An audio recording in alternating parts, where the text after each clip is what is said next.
Did you know that HBCU land-grant schools were defrauded to the tune of $172 billion? Welcome to another episode of the Adventures of Cece and Hass. Today, we're discussing the Morrill Land-Grant and how it has been unfairly applied to HBCUs.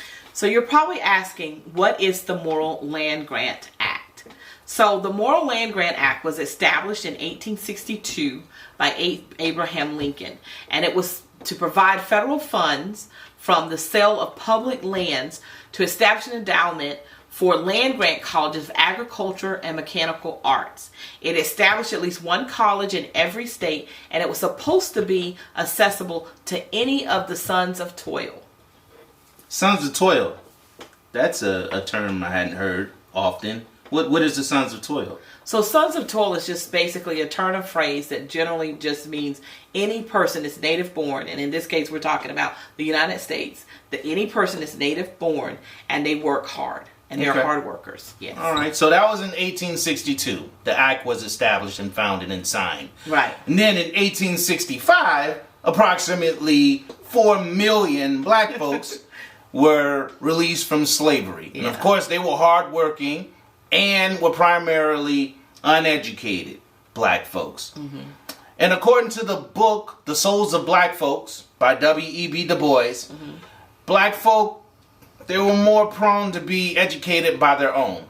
At least that's what the federal government perceived.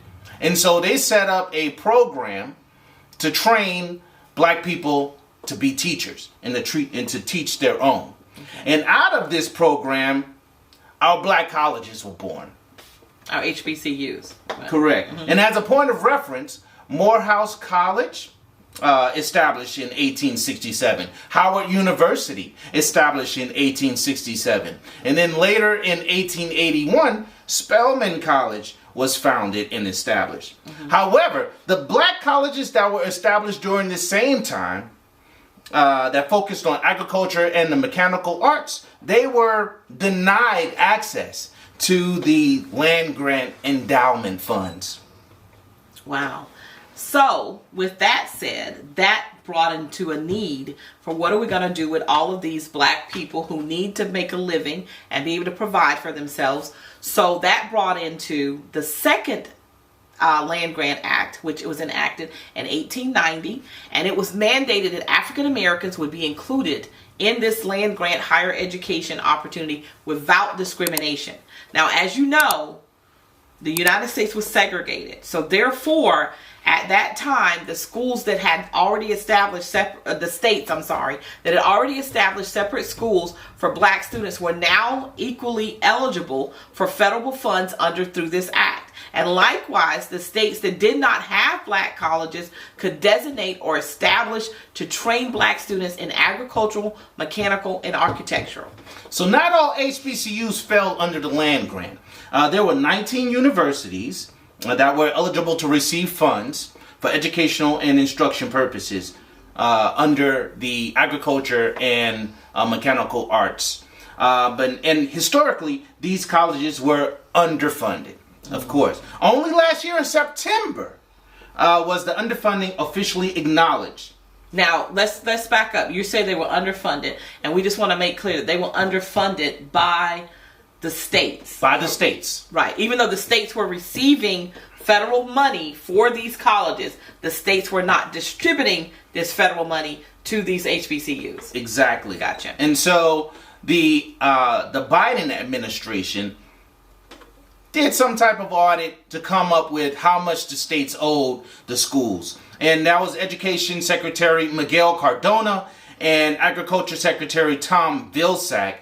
That they were informed that these colleges owed these schools somewhere in the range of $13 billion. And that was 16 of the 19 HBCU land-grant universities that were underfunded. Now, that number of $13 billion only went back to 1987, right? But if they were to go back to when the law was enacted, the schools will be owed somewhere in the range of $172 billion, like I said before. Wow, that's crazy. Yeah, and sad. Yeah. So with that said, the federal government did agree that they were going to make up some of this money, but they did not agree with the audit that they did. They said that they felt like the audit said they owed way too much money, that they inflated, they overestimated or inflated how much was really owed to these HBCUs. So right now we're still kind of waiting to see where the states are going to land as far as making up for these discrepancies. How everything's going to be rectified. But however, I do want to state that there were two states, that did fund their colleges correctly. And that was Delaware and I believe Ohio. And so out of all the states, those were the only two that provided funding fairly to the university. So with that said, we wanted to read out the list to you of the HBCUs who have been historically underfunded, unfortunately. Tuskegee University in Alabama. Alabama A&M. Florida A&M. Fort Valley State University. Kentucky State University. Langston University in Oklahoma. Lincoln University in Missouri. North Carolina A&M. Prairie View A&M in Texas. South Carolina State University. Southern University and A&M in Louisiana. Tennessee State University. University of Arkansas in Pine Bluff. University of Maryland Eastern Shore. Virginia State University. And West Virginia State University. So with that said, we want to leave you with a quote from Thurgood Marshall. And that quote is, "Where you see wrong or inequality or injustice, speak out. Because this is your country. This is your democracy. Make it, protect it, and pass it on." Until our next time. Peace, God.